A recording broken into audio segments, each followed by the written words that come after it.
So welcome, Rabbi Telushkin, who has brought us so much wisdom and comfort and good cheer to Am Yisrael.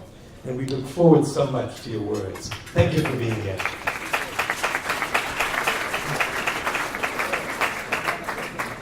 Great,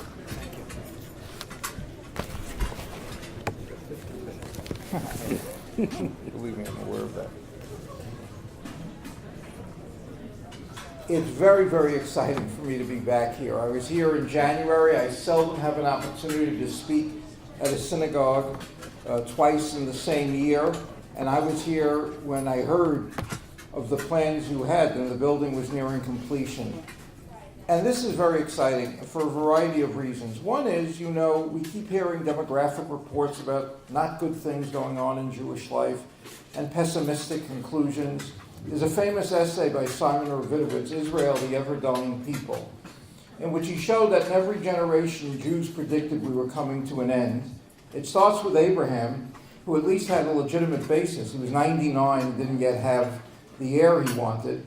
I remember I was a high school student in 1965 when Look magazine ran a cover story, The Vanishing American Jew, which predicted that by the year 2000, Jews would be well on their way to extinction in America.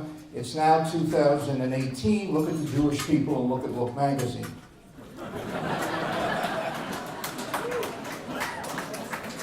But having said that, while I don't think we're ever in danger of the whole Jewish people going out, Jewish communities can disappear. And Rabbi Alush asked me to come up with some idea of a vision, motivating, guiding the synagogue, and a particular Talmudic text occurred to me, which raises a number of questions, and I think the affirmative answers to those questions can help guarantee a very vibrant community.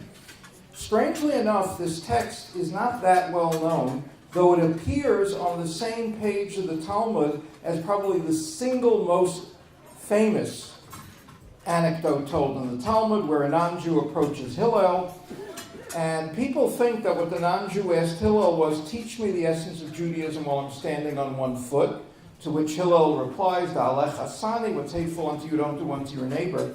What people don't realize was the non-Jew actually asked Hillel a different question. He said, Gaireni almanat, convert me to Judaism on condition you can teach me the essence in one foot. It was more in the nature of a halachic question.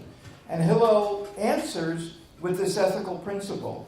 And it then gets reinforced in a second incident told at the bottom of that same page in the Talmud with a rabbi's conjecture on what are the first questions we're asked when we die and come before the heavenly court. And most people, when I ask them to guess, I wouldn't do it with this audience. There are too many Talmidei Chachamim. There are too many people who know a lot here. There are too many. If I asked it here and tried to have people conjecture, I'd say rabbis can't answer. I have a different question for the rabbis. Name the 613 commandments. But in any case, the rabbis say that the first question is going to be Nasata v'natata b'emunah. Did you conduct your business affairs honestly? It's very fascinating that that's what they come up with first. And I thought about it. I for years also lectured on Jewish humor, and ethnic humor is often unpopular because it paints with broad strokes. In ethnic humor, there are no individuals, there are only groups. If a joke begins an Irish guy, what's the joke going to be about? It's going to be about drinking. If the punchline to a Jewish joke depended on a Jew being drunk, no one would laugh.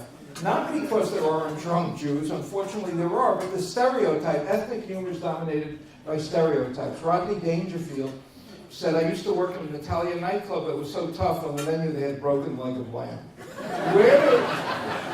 Where do Jews get it in humor? They get it in two types of humor about money. One, I don't understand, that Jews are cheap.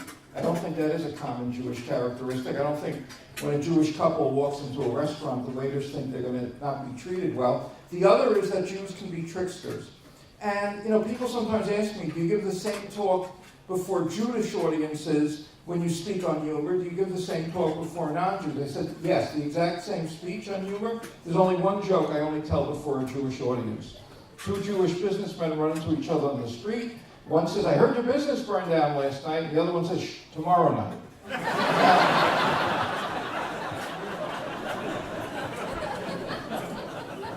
That joke, though, actually is significant and has a message, and I'll tell you what it is. In many areas, Jews have a very positive self-image. If we hear of a Jewish couple who doesn't care whether their son or daughter continues their education beyond high school, we're shocked. There might be some Jewish parents like that, but our self-image is that we are more committed to education, certainly more than other groups. If we hear of a Jewish man who divorces his wife and subsequent to the divorce maintains no contact with his children, we're shocked. There are such Jewish men, but our image is we are very committed to family. If we hear of a Jew convicted of a white-collar crime, we're not shocked, we're embarrassed. Because in our own self-image, I'm not saying we're worse, but in our own self-image, we're not better. And you know what that ties in with? Also a lack of sense of mission. If you feel that you have a sense of mission, it's going to affect you in your interactions with others. There's part of the oldest Jewish literature, the first written work is called the Mishnah, and the auxiliary teachings of the Mishnah are in a work called the Tosefta. There's a fascinating passage there where the rabbis define two types. It's in Baba Kama, for those who would be familiar, where the rabbis define two types of stealing that are particularly wrong. One is Gezel Rabim, where you cheat or defraud the many, because even if you want to do tshuva, even if you want to repent, you don't know all the people you defrauded, so you can never undo it. And the other is Gezel Goy, cheating a non-Jew, because it's a Chilul Hashem. The notion of sanctifying God's name or desecrating God's name is basic to any sense of mission. One of the great things I've picked up from Rabbi Alush here, this is a synagogue that has a sense of mission. The impression it's making on the broader world ties in. What are we told in Shemot? We're told to be a Mamlechet Kohanim V'Goy Kadosh, to be a Mamlechet, a kingdom of priests, and a holy people. The word Goy, by the way, in Hebrew means a nation. It came to be used to refer to non-Jews, but it's not a pejorative term. But to be a Goy Kadosh, which means you have to have a sense of mission. And ultimately, non-Jews are not going to be impressed by Jews because they find out that Jewish men put on tefillin. For those of you who don't know what tefillin are, they're phylacteries. Now you know. Actually, the only thing you know about phylacteries is that if somebody uses the word phylacteries, he doesn't put them on. But ultimately, it's going to be their encounter with us. So interestingly, that's the first of the four questions they ask in the Talmud. The second question is, Kavate itim la Torah. Did you set aside time to study Torah? The only way we can influence the world as Jews is if we influence it with values as Jews. My dear friend Dennis, who's going to be following me, has often made the point, Jews have been very influential in the world in many isms. In liberalism, conservatism, not as much in conservatism, in liberalism, in feminism, a whole host of things. We haven't sufficiently gone out into the world in the name of our ism, which is Judaism. But in order to do it, you have to have a real knowledge of what Jewish law is. You have to have a knowledge of what it's projecting. And then even there are a lot of misconceptions. Polls done in the United States have consistently shown that the average American can only name 2 of the 10 commandments. How many people here, I'm just curious, if we handed out pieces of paper and asked people to write down, how many of you could write down all 10 of the 10 commandments? I'm happy to hear that Dennis Prager, who's writing a commentary on the Torah, can do so. No, we know a lot of us who are passionately Jewish. And then even concerning those commandments, there are misconceptions. The most famous being the King James Version of the Bible translates the 6th commandment as thou shalt not kill. But it really is thou shalt not murder. Obviously, the Bible allows killing in self-defense. And it also allows for the execution, the capital prescribed, of people who commit premeditated murder. But what's interesting is, it's very, very important which of those 2 things you think. And I'll tell you why. One of the figures regarded as one of the great saints of the 20th century was Gandhi. Gandhi was an absolute pacifist. In 1938, after Kristallnacht, Gandhi wrote a public letter to the Jews of Germany in which he said, if you would only practice the principles of satyagraha and would resist in in a peaceful manner and not advocate anything more than that, it would melt Hitler's heart. After the war, his biographer, Louis Fisher, asked him, do you regret having said that? He said, no, because Hitler would have killed the Jews anyway, and it would have been more heroic if they had jumped from cliffs and committed suicide. Okay, Gandhi, in May of 1940, wrote a public letter to the soldiers of England in which he told them, lay down your arms and let Mussolini and Hitler occupy your country, but don't give over your souls. The two most famous people in the British Empire at that time were Winston Churchill and Gandhi. Can you imagine if positions had been reversed and Gandhi had been the head? So it matters. Intentions are not enough in the realm of ethics. And even if somebody, let's say in his personal dealings with people, it would have been fine. But when you're advocating bigger policies, it can be terribly detrimental. So it becomes very, very important to have Torah study and to have some sense of a value system. Even with Torah study, we're going to have disagreements. Obviously, we see that throughout the Talmud, real fights over things. But at least if people acknowledge that there is a value system to which they feel bound, then there is really something that they can do with it. So this place, this shul, to make it really vibrant, and I know that you're already on that path already, I'm preaching to the converted. So the second question the Talmud poses there is, Kavate itim la Torah. Did you set aside time to study Torah?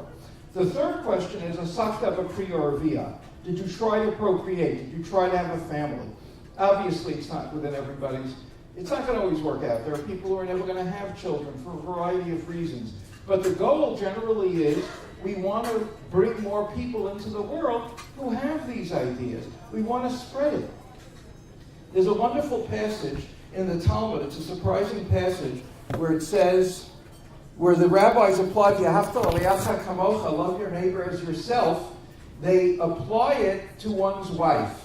And a friend of mine, Reuven Kimmelman, when my wife Devorah and I got married, he gave us a bracha at a Sheva brachas at one of the parties in the night after the wedding.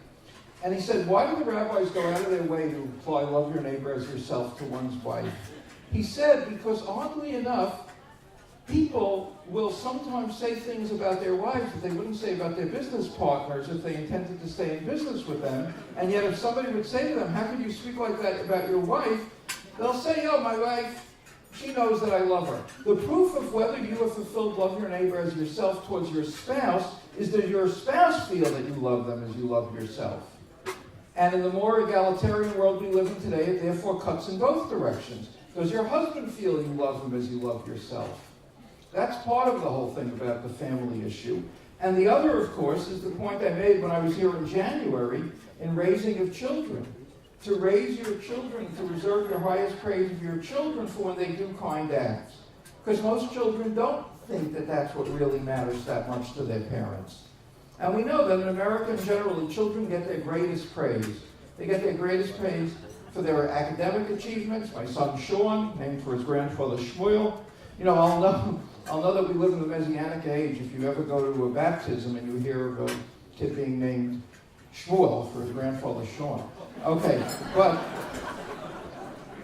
for their academic achievements, their athletic accomplishments, their cultural achievements, their musical abilities, and in the case of girls, for their looks. So again, Kavate itim la Torah, Asaka b'kri orvia. Are you bringing children into the world who are going to carry out the mission? Because if you feel that sense of mission, you're going to want to really spread it. And then, of course, tzipita l'Yeshua, you hope for the world's redemption. The first three things that I noted are all micro issues. Were you personally honest? Did you personally study Torah? Did you personally expand your family? But the goal is a macro goal, tzipita l'Yeshua, to try and bring about a redemption in the world. So what part of the power of a synagogue like this will be, if it then really has a bigger impact and goes forth into the world. I'll make one last point. That I want to say this. The rabbis say these are the first questions we're asked after we die. But you know what? They correspond to the very blessings that are given to children when they're born and named. Because boys are named obviously at the time of their brit, at the time of the circumcision, and girls are named at the first Torah reading after they're born. So that's even earlier than boys. And what's the bracha you give to children at that time? What do you bless them? To grow up to have a life of Torah, which corresponds to that second question, Kavate Timot Torah. You set aside time to study Torah.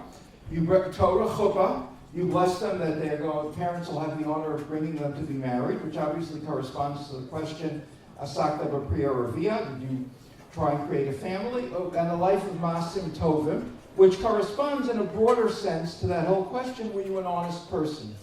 I was once making this point to a friend of mine. He says, guess what? And Sipita Yeshua is even alluded to in the Brit at the time of the circumcision, because his chair is set aside for Elijah the prophet who's going to usher in the redemption.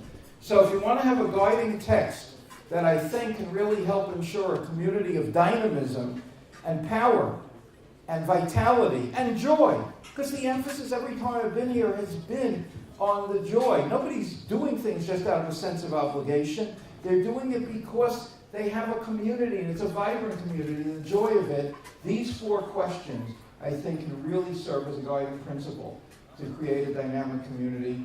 I know I'm going to be happy for the rest of my life. I know Dennis and I, we're going to remember, we were here the day this synagogue was dedicated, and this is a very, very important day. Thank you.